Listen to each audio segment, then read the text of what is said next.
si plateau bi rek gannaaw ba ñu leen santé jaajëfal leen si safo bi ngeen safoo li nga xamante ne moo di Leer Jamono la voix des sans voix ma dalal ko moom si actualité du moom nga xamante ne ñu ko doon xaar depuis ce matin à 9h waaye teew na si plateau bi mieux vaut tard que jamais Alioune maa ngi lay nuyu bu baax a baax. maa ngi lay fay bu baax a baax Sophie. mieux vaut tard que jamais waaw mieux vaut tard que jamais dégg naa pic bi waaye ngeen muñal ma rek. foo jàddoon di leen sant bu baax a baax di leen gërëm kontaan nekk ak yéen ci plateau bu yanj bi Sophie. C'est un plaisir d'être avec toi. Puis d'être avec Kangam aussi. Merci. Et puis di ziar bu baax aussi Serigne. temps yëpp daa daw liggéey. waaw ndeysaan.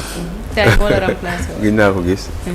non daw ma liggéey. daw ma liggéey daw c'est un homme sérieux. daa daw liggéey. non daw ba liggéey. sant bu baax sama sang ñu ngi lay ziar bu kontaan nekk ak yéen ci plateau bi. di ziar bu baax Penda Diallo Gueye après képp ku doon technicien ci biir. may nuyu sama gorom maman Ariette bu baax a baax di koy nuyu naan ko maa ngi koy ñëw waaj a toggal li nga xamante ne moo di ceeb alors tey li ñu nar a waxtaanee bokk na si Alioune élection du nouveau maire de Dakar ce grand Charivari alors ak 3 points d'exclamation lan moo tax titré nu mel. waaw ce grand Charivari avec cette élection du nouveau maire de Dakar. Parce que dafa bari ay coow kese dafa bari coow te coow bi li ko indi moom mooy justement il y a 8 mois l'ancien maire donc de Dakar Barthélémy Diaz bokkoon ci coalition je pense Yewwi Askan Wi et ben effectivement il y a eu des difficultés wala des mésententes entre moom ak le leader du PASTEF bi nga xam ne bokkoon na ci ñi ko imposer pour que mu nekk tête de liste nekk ñu fal ko maire au suffrage universel direct sans doute parce que il y avait une grande complicité entre ñoom ñaar ci ay wax yu ñu waxante woon par rapport ak seen avenir politique effectivement Barthélémy Diaz avait convenu avec lui que si Khalifa Sall n'est pas candidat à l'élection présidentielle moom dina ko jàppale ba mu nekk président de la République certainement Ousmane Sonko aussi bec et ongle empêcher justement képp koo xam ne da nga nekk ci Pastef nga bëgg a nekk à la tête de cette mairie de Dakar nekk en tout cas candidat moom dafa wax ni du fi dal te képp ku ma déggal na nga topp ci ginnaaw Barthélémy Diaz parce que sans doute yooyu tamit dañ ci déggoo woon donc ku nekk gisoon nga ci sa bopp l'un justement avait des ambitions présidentielles et l'autre avait justement des ambitions peut-être présidentielles mais calquées sur un délai ultérieur à l'avenir peut-être avec Ousmane Sonko ou j'en sais rien mais en tout cas ci temps yi gars yu waroon na ñëw ci élection yi naroon ñëw en tout cas Barthélémy Diaz ak Ousmane Sonko déggoon nañ ni ce serait Ousmane Sonko qui serait justement soutenu dans l'hypothèse où effectivement Khalifa Sall ne serait pas candidat à l'élection présidentielle parce que loolu rek moo doon blocage alors dama ne Barthélémy Diaz ak Ousmane Sonko ay doomu ndey la ñu woon ils se sont battus Barthélémy a beaucoup fait pour Ousmane Sonko notamment sur Dakar et partout fépp fi nga xam ne am na fa aura ak influence xeex na pour Ousmane Sonko justement non seulement mën na continuer di exister politiquement parce que tout simplement dañ ko waxante wala dañu bëggante woon moment boobu wala il leur fallait justement déggoo parce que tout simplement ils s'aimaient parce que dañu amoon un pacte boo xam ne dañ ko signé woon entre ñoom pour que mu mën ko jàppale moom pour que Ousmane Sonko un jour non seulement mu résister par rapport aux pressions du pouvoir d'alors de Macky Sall mais aussi que ni non seulement mu tenir le coup pour que saax-saaxe bi ñu ko doon def justement mu rëcc ci en tout cas jàppale na ko ci ak ñeneen bon mais aussi Ousmane Sonko xam naa ni moom it promettre woon na ko ni mairie de Dakar bi nga xam ne bëgg nga ko dinañ fa jële Soham Wardini pour mën na fa teg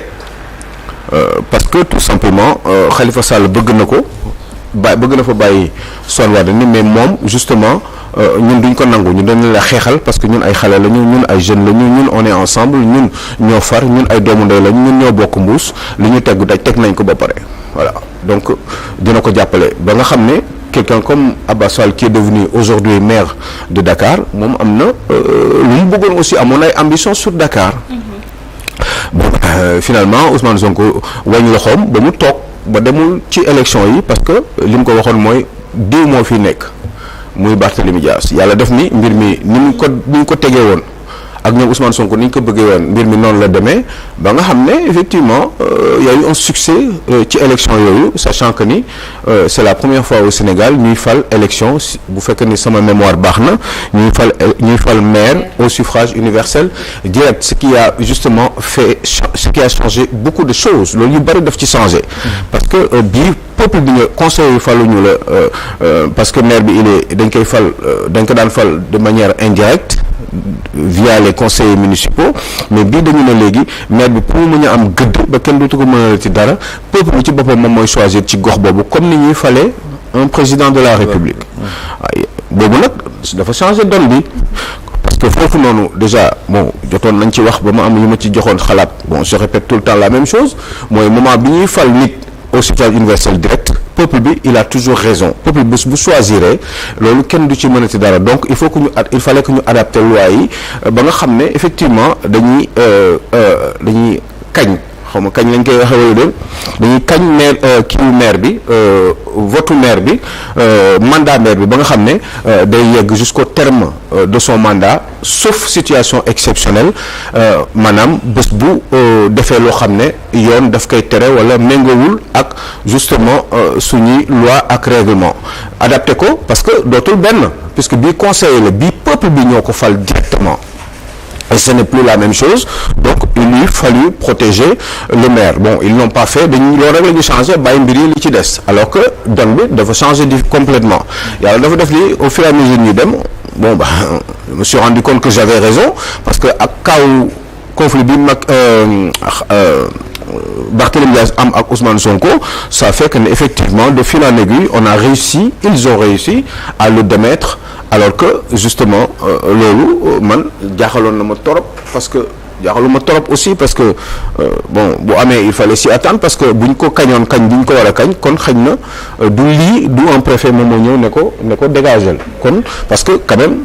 peuple bi encore une fois et j'insiste là-dessus moo ko choisir président de la République kese bi peuple di choisir bu fekkee ni dañ ko bëgg a dàq loolu je crois que ne mosul am Sénégal dina xaw a compliqué benn laaj mooy que ni peuple bi moo ko choisir c'est vrai mais comme Ousmane Sonko et ses alliés le disent mooy que ni ñoom ñoo fal ki nga xamante ne moo di Barthélémy Dias à la mairie de Dakar comme ni nga waxee que ni kii jàppal ma fii que la jàpp fële mais bu fekkee ne est-ce que nekkul ne li nga xamante ne moo nekkoon dialogue bi nga xamante ne Macky Sall oote woon na ko moom Barthélémy Dias mu dem fa te ñu waxoon ne que ni carrément que ni lii ku fa dem traître nga est-ce que seen jafe-jafe commencé wul foofu. non foofu la commencé xam nga man maa doon def kii rek maa ko tëb parce que bon ñu bari fekkee nañ ko. loolu moo tax bëgguma je cherche en fait à gagner du temps c'est pour ça que en tout cas am nañu ay problème te problème yi li ko waral yëpp Sophie du dara du yi ngay wax noonu. ak yeneen yu sew yoo xam ne yaa fa dem ak demuma fa ku fa dem traître nga alors que bon Barthélémy Dias pensait la même chose aussi ci seen côté parce que nee na diw aussi est un hypocrite parce que du loolu la ñu waxante woon li ñu waxante woon leer na mooy dem gis Macky Sall waxtaan ak moom te nee na waxtaan nañ ci ba mu leer nañ ba yendu ci sax ci këram moom kër Barthélémy Dias moom ak Ousmane Sonko ñu waxtaan ci ba juboo bi mu jógee foofu teg nañu lépp waaye ci ginnaaw bi Ousmane Sonko demee Casamance daje fa ak ay nitam ñi ko gën a jege si lañ ko peut-être influencé loolu waxu Barthélémy Dias la ci lañ ko influencé ba mu changé avis ba commencé di ko xeex alors que loolu yëpp waxoonte woon nañ ci dem ak Macky Sall beeg waxtaan beeg liñ fa wax ak et cetera bon voilà si la ko bi mu ñëwee sax ne ko je pense que ni doo bokk comme doo bokk nag. xëy na peut-être loolu xaw na gêner Ousmane Sonko parce que Ousmane Sonko tenait absolument à être candidat à ces élections présidentielles là la preuve li ñuy wax ci Bassirou Diomaye Faye dégg ngeen ko et puis ñi ngi wax aussi ni Ousmane Sonko ne voulait pas qu'il y ait des élections présidentielles parce que selon li mu déggoo woon ak Macky Sall eh ben c'était que ñu pousse élections yi bu ñu ko poussé ba toll ci benn niveau bu boobaa effectivement Ousmane Sonko dina mën a bokk ci élection yi moom ak Karim Wade loolu ba léegi il faut que xam naa ni un jour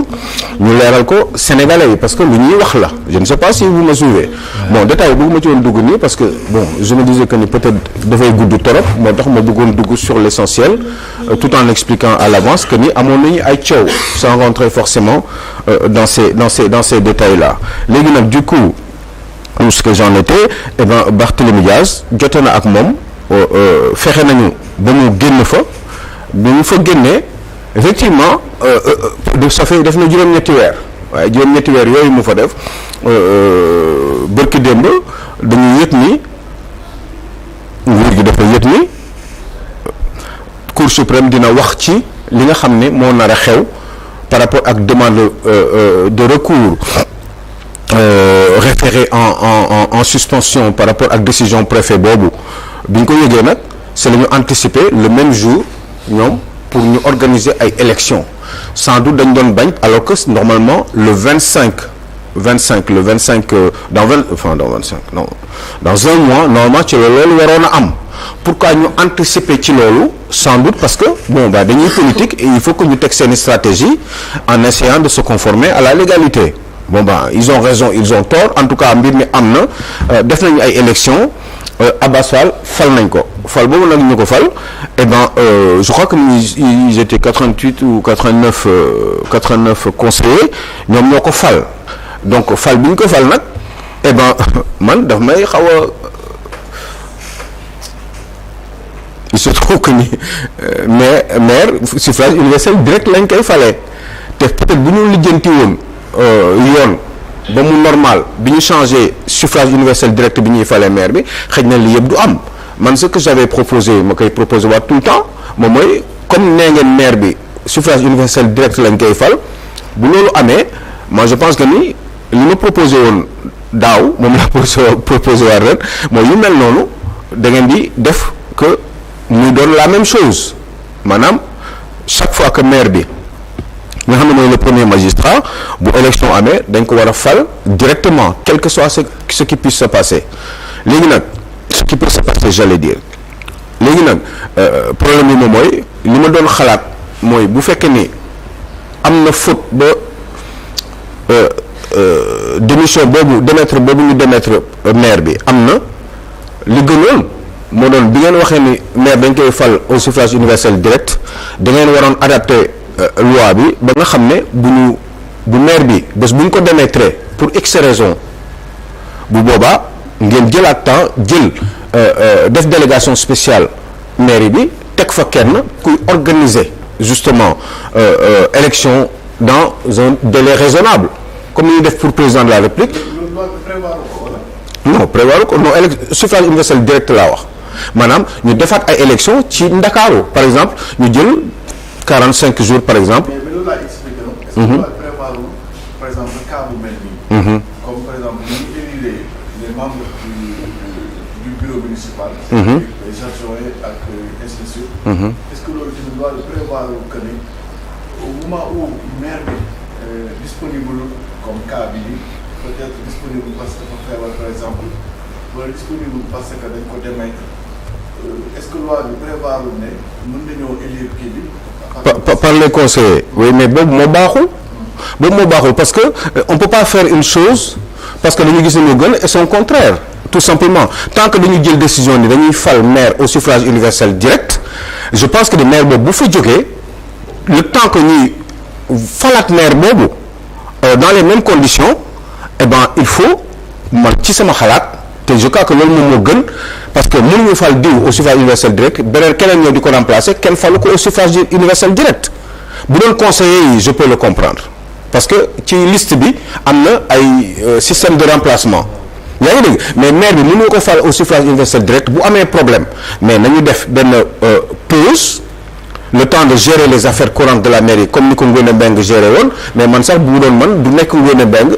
koo xam ne président de la république moom mooy décréter loolu jël un administrateur mu gérer mairie bi organiser élection. waaw délégation spéciale le temps d'organiser des élections ci benn diir bu dee président de la république la comme ni ñuy def ak président de la république bu démissionné wala mu làqu wala yu demee noonu au bout de bon pour le cas du président de la république 90 jours la koy président assemblée nationale bi di ko remplacer mais ñu jëlee bii xam nga dama ko waxoon aussi parce que solution la woon parce que comme ni ma ko waxee mënoo def mbir ba pare nga ne bon ana différence bi entre est-ce que am na différence entre fal Barthélémy Dias au suffrage universel rek ak maire bi ci topp ci biir mandat bi problème am parce que Barthélémy Dias mënoon na làqu aussi mënoon na fi jóg génn àdduna yàlla yéex wala mu am problème wala mu am problème pour gérer la mairie nekk ci ay ko bu boobaa tamit li may wax ni loolu la ñuy kon man pour man loolu mooy xel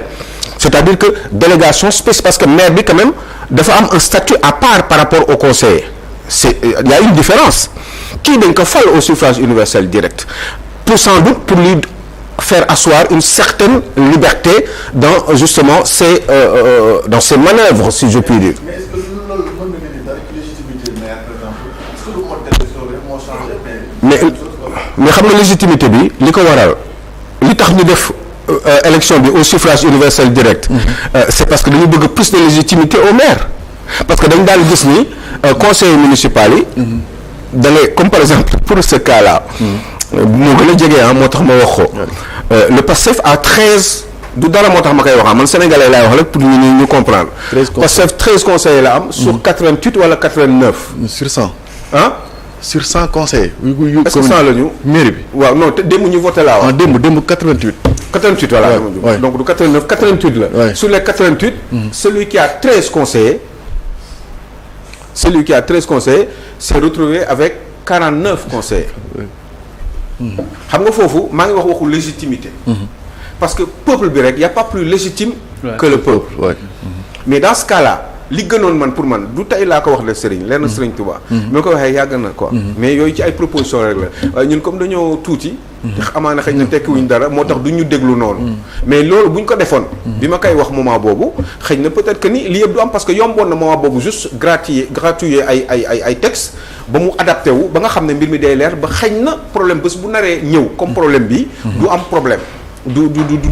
difficile parce que lu ñuy gérer la rek ndakaaru mooy dajaloo ñu fal maire bi encore gars yi dem voter en 45 jours ñu préparer ko ñu voter ñu falaat maire bu bees bu fekkee ni maire ba la ñu génnee foofu génnee bi ñu ko génnee def nañ ko avec la manière la plus légale lii kay cas bi da cee mujj rek waaye mairie bu Ziguinchor bi Ousmane Sonko démissionné mairie bu Patte d'Oie bii nii. mais xam nga boobu démissionné xam nga boobu bokkul. Birame Souleye xam nga lu tax mu wute. lu différence bi waaw parce que bii kii dañ ko dégagé contre son gré. kii dañ ko dàq ñi ne kenn dàqu leen dañoo démissionné seen bopp. donc foofu mooy différence bi damay dégg ay nit di ko wax rek. man leen mais yéen comment vous pouvez faire la différence entre un maire Birame Souleye qui démissionne de son propre gré parce que il aura fait le choix à ce moment-là effectivement mënoon nañu ko adapté sax ne bon bu fekkee dans ce cas-là jarul ñu def ay élections nañu xool ñoom ci seen biir autour des conseillers le maire sortant mu proposé kenn bu fekkee ni keneen proposé na te ci opposition la bokk ku ci gagné ñu xam ne loolu la waaye bu fekkee ne dañ ko démettre te peuple bi moo ko choisiroon nañu defaat la même chose pour peuple bi choisir keneen ki mu bëgg parce que objectif principal bi moo doon encore une fois comme ni ma ko waxee le maire que ñu fal ko au suffrage universel direct pour que jox ko ay possibilités de manœuvre ak ay libertés de manœuvre ju koy permettre mu mën a gérer sa mairie normalement à l'instar du président de la République logique pour logique parce que un maire de Ziguinchor fut-il Ousmane Sonko qui démissionne wala beneen maire bu démissionné comme Birame Souleye Diop comme tu l'as dit eh bien boobu bokkul kooku il y est allé de son propre gré mais kii dañ ko démettre injustement mais après situation mairie bi c'est la même chose parce que maire moo fi nekkatul rek il y a plus de maire waaw voilà. D'accord mais xam nga maire bi da nee naa dafa am statut bu spécial Serigne bokkul kii peuple bi moo ko choisir parce que daf ko choisir li tax ñu changé ko dafa am lu tax ñu choisir ñu changé système de falinu maire bi ba pare bàyyi conseillers yi noonu c'est parce que dafa am lu ñu ko bëgg a jox comme ay kii donc loolu moo tax dañu war a dellu siwaat dans des situations pareilles delluwaat ci ginnaaw delluwaat ci peuple bi ne leen mbir mi kat nii la demee kii li tax ñu génne ko fi lu légal la yoon moo ko wax waaye léegi nag li ñu bëgg comme yéen yaa leen ko choisiroon yéen peuple bi dañ leen di joxaat possibilité am ngeen diir sàngam ñu joxaat leen possibilité ngeen delluwaat defaat ay élections tout simplement mais di ko comparer ak un maire démissionnaire de son propre gré c'est différent parce que peut-être loolu ngeen def noonu ndax ngeen ko ok peuple yoon moo wax yoon décidé na ok waaye peuple bi léegi dans l'histoire mais joxaat delluwaat leen ko baatam pour mu choisiraat moi je pense que ni loolu mooy dëgg mais bu fekkee ni nag da ngeen ko ki ñu choisiroon par voie par suffrage universel direct ngeen bàyyi noonu qu'il soit jeune par suffrage universel moom ngeen remplacer avec une autre ci beneen manière. je pense que ni Serigne loolu man pour man logiqueul yàlla dafa def ni dama waxoon loolu pour anticiper au cas où il y a un problème mais loolu mënul nekk. parce que ni ñu falee Abass Fall ak ni ñu falee Barthélémy Dias bokkul. bu amoon Ziguinchor wala mu am beneen dëkk eh ben j'aurais eu la même réaction tout simplement peuple bi tant que moom moo joxe ay baatam mais lu tax léegi nii président de la République bu ñu ko dàqee logique pour logique parce que loolu yëpp ci ay avancement démocratie la bokk. lu tax président de la République bu ñu ko dàqee parce que haute trahison parce que dafa feebar wala parce que yàlla daf ko génnee àdduna. lu tax ñuy xaar benn temps pourquoi jëluñu kenn ne bind ko ne kenn ne demal ngeen kii ko. ngeen remplacer ko pour mu yeggali mandat jeex. mais Aliou Sow par exemple le cas de Barthélémy Dias. justice moo ko fa jëlee. justice bi ko fa jëlee day agir au nom du peuple. est-ce que loolu tamit. du peuple boobu tey moo defaat loolu. non xam nga justice bi d'accord naa li nga wax ni. li nga wax ni justice bi day agir au nom du peuple. mais justice bi il ne fait que dire le droit. au nom du peuple d'accord naa mais peuple bi ci boppam le peuple est-il au-dessus de la justice. question boobu la ñuy dellawante man tamit j'y pense. moi je pense que ni le peuple doit pouvoir être au-dessus de la parce que le peuple a toujours le dernier mot. parce que nee naa le président de la République Bassirou Diomaye Faye tey bu caaf xamoon nii. mais nii après 1 an et demi mais mandat bi des yëpp pourquoi du ñu wax ni keneen remplacer ko continuer mandat ba mandat bi jeex non dañu tere loolu yoon da ko tere. yoon dafa ne diw moo koy remplacer te diw boobu sax bu ñëwee. 90 jours lay am pour. 90 jours lay am te sax mieux ci 90 jours yooyu amul sax droit jël yenn décisions yi. muy le président par exemple il ne donne plus. il ne nomme plus aux emplois civils et militaires dañu limiter toogaayam boobu parce que dañu ne c'est juste pour benn amplitude de temps pour gérer benn affaire delloowaat baat peuple bi pour que peuple bi décider waat koo xam ne fal koo xam ne juróomi at lañ koy fala à partir de moment boobu mu gagné élection présidentielle ak moment bi muy prêter serment. man foofu gis nga foofu dama am benn question mooy que ni je sais pas si man j'ai pas bien compris mooy que ni démb dañ doon wax que ni Abass Fall a démissionné de son poste de premier adjoint au maire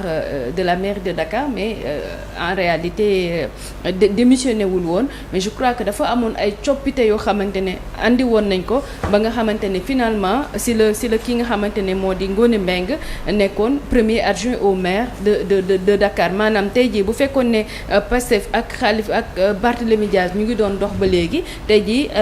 Barthélémy Dias bu demoon Abass Fall moom moo daroon doon le maire de Dakar. bu wéyoon di nekk premier adjoint au maire.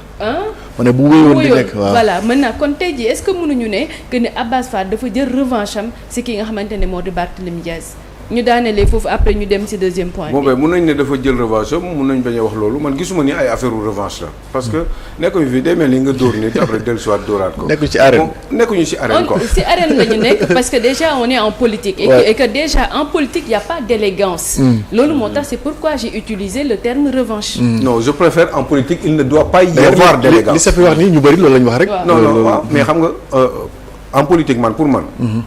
on peut pas dire il n'y a pas d'élégance on doit dire peut-être il ne doit pas y avoir d'élégance un manque d'élégance une absence d'élégance politique pour man élégance la war a nekk élégance la war a nekk mais man déjà xam nga yàgg naa di la koy wax fii que ni est-ce que parfois yenn doxal du ànd ak élégance mais à chaque fois on te dit en politique il y a pas d'élégance. mais quand mën nañ ko jéem a rafetal nii mais surtout politique bi ma gis nii Sénégal nii jamono ji peut-être autant mais instant bii nii pour man y a plus d'élégance Aliou Sow. non man dama bëgg mbir yi changer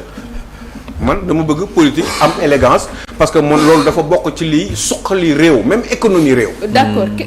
léegi dama bëgg a terminer rek ci question bi nga ma laaj. waaw question boobu laa bëggoon nga ñëw. loolu am na solo torop xam nga il faut que ñu déparé ne ci fii Abass Fall li tax Abass Fall nekkul premier adjoint. ci liste bi ñu gagné Abass Fall mooy premier adjoint. waaye yoon moom moo ñëw mu ne yoon moo ko wax. moo ñëw mu ne il faut que ñu respecter parité. te comme maire bi yoon moo wax loolu. comme ni mu décidé nii tontu ne débouté Barthélémy Dias mu ne il faut que ni ki nga xam ne moom mooy Abass Fall góor la te remarqué nañu parité amul foofu kon ki ko war a remplacer. ki ko war a ki war a topp ci ginnaawam jigéen la war a doon donc Abbas mënoo fi nekk donc yéen waa mairie bi seet leen kan moo war a nekk ci jigéen ki war a topp ci Barthélémy Dias. ci la ñu andee Ngoné Mbengue. ci la ñu indee Ngoné Mbengue donc Barthélémy Dias il en a profité ou pas en tout cas yoon moo wax loolu. kontaan na ci walla déet xaw ma mais en tout cas mbir mi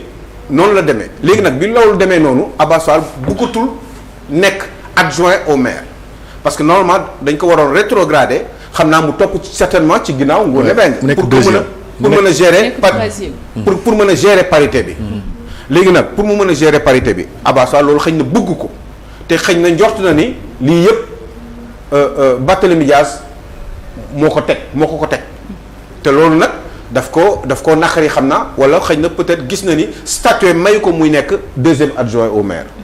léegi nag ce faisant ça fait que ni moom mu génn en tout cas tamante nañ dëmm ci loolu mais il faut dire que ni à la base yoon moo wax ni il faut ñu respecter parité. comme ni yoon waxee ne Barthélémy Dias mënatoo nekk maire rek. voilà.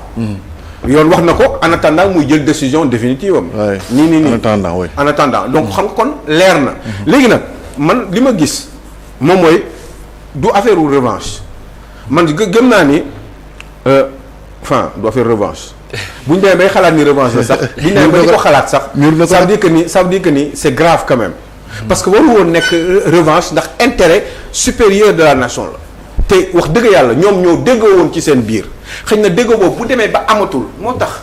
gis nga Serigne. Sophie àndandoo yi il faut que muy set. en fait bi ñuy xeex Macky Sall ils étaient dans des calculs moo tax mu doon wax fi démb mun nañ nekkandoo ensemble nii di la xeex nii. am na ñoo xam ne tey jii nii ñi ngi ànd moo tax ma joxoon démb kaaw Badara Gadiaga am na ñoo xam ne ñi ngi seeti Badara Gadiaga mais pas parce que dañ ko bëgg wala daf leen neex mais Ousmane Sonko la ñuy xeex parce que gëm nañ ni Ousmane Sonko moo dugal Badara Gadiaga ci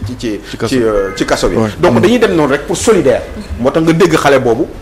wax bu garaaw dafay nduroog dof mais des fois dama naan kii est-ce que dof dëgg kan la muy kii Fall xale bi Fall Azura waaw mu ne yow dëgg leen bu baax parce que il faut ñuy bàyyi xel ci yooyu yow xale bi kii nu mu tudd ki nekk CDC. Fadilou Keita yow nan ngay mën a lëkkaloo ak coon ñaaw coon laa ngeen lëkkaloo nekk ay gaayan di jëflante xëy na ci ay liggéey. xëy na ba pare kooku yow suba teel dem seeti Badara Gadiaga prison est-ce que dégg ngeen ma bu baax. Serigne.